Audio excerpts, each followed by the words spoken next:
Querido Héctor, ¿cómo estás? Buenas tardes. Joaquín, pues voy a coincidir o voy a incidir en el tema que has traído hoy en el noticiero con Zoé Robledo, el nuevo director del IMSS.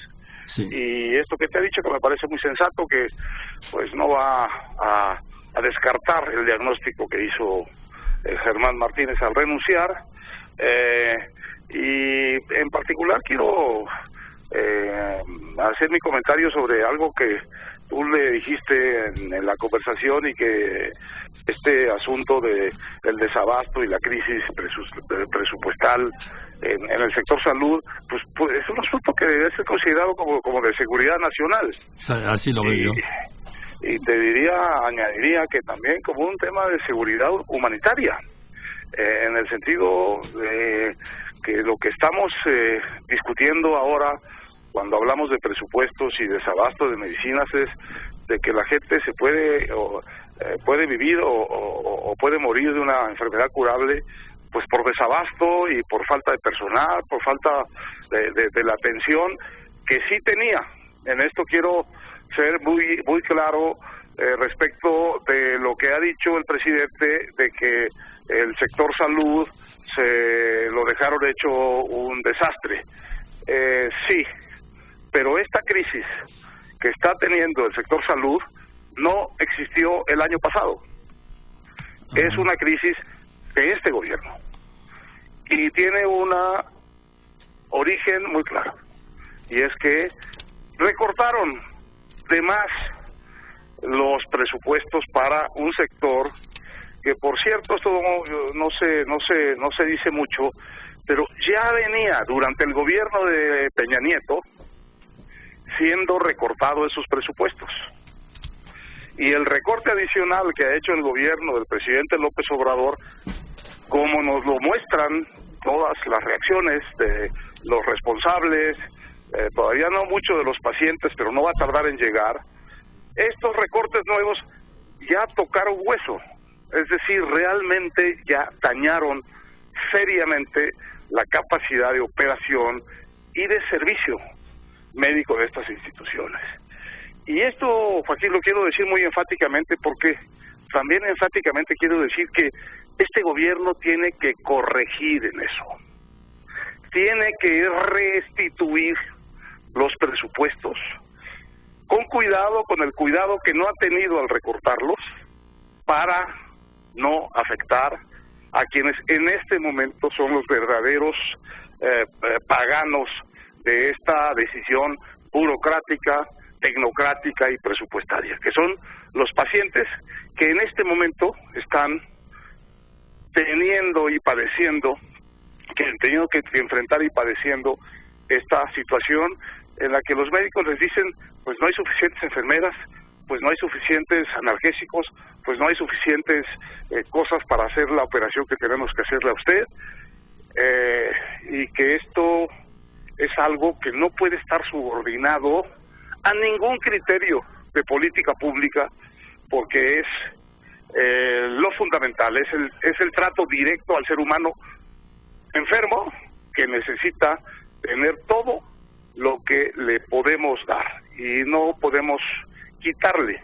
El gobierno del presidente López Obrador está padeciendo en estos momentos un momento complicado, porque no está claro lo que da no está llegando, y lo que quita está lastimando muy seriamente ya a muchos mexicanos.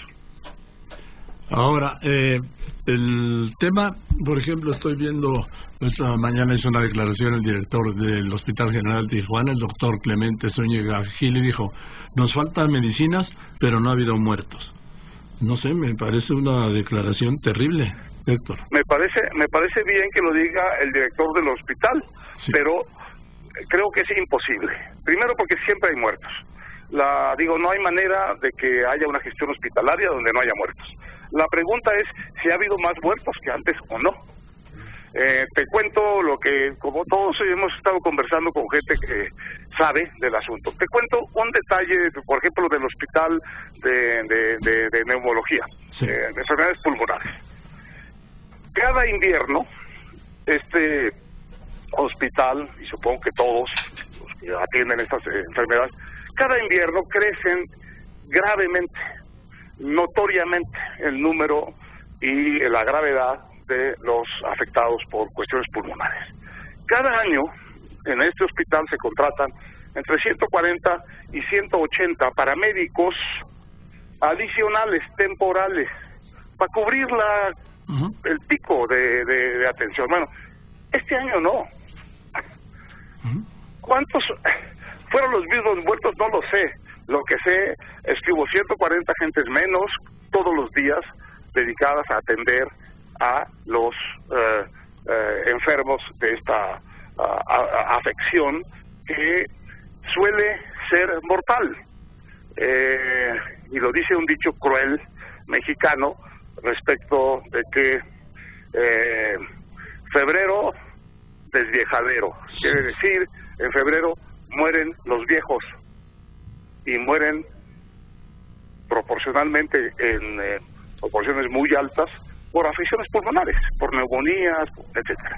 Entonces, qué bueno que el director del hospital, de este hospital, dice que no ha habido muertos. Es imposible, tiene que haber habido muertos en su hospital, pero lo que queremos es saber cuántos más o cuántos menos hubo, porque de lo que estamos hablando no es de que se haya suspendido el servicio, sino de que por el recorte está tocando hueso y se está muriendo gentes de muertes evitables. Así es. Hoy por ejemplo, hoy estuve esta mañana en Santa María Tarasquillo, ahí en el Estado de México, y me enseñaron, mire, ¿ve usted toda esa bruma que hay ahí? Esos son los incendios de Michoacán y de Jalisco. Dije, ¿cómo? Si estamos en el Estado de México. Hasta acá llegan. Dice, la semana pasada no se podían ver los cerros. Bueno.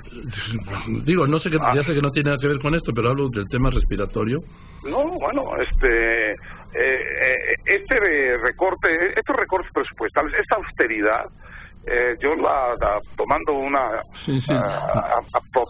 apropiando de una expresión de Felipe González, pues la llamé austericidio, en el sentido de que a fuerza de ser austero acabas produciendo muertes, acabas produciendo lesiones que no tenían por qué estar ahí, que no estaban ahí.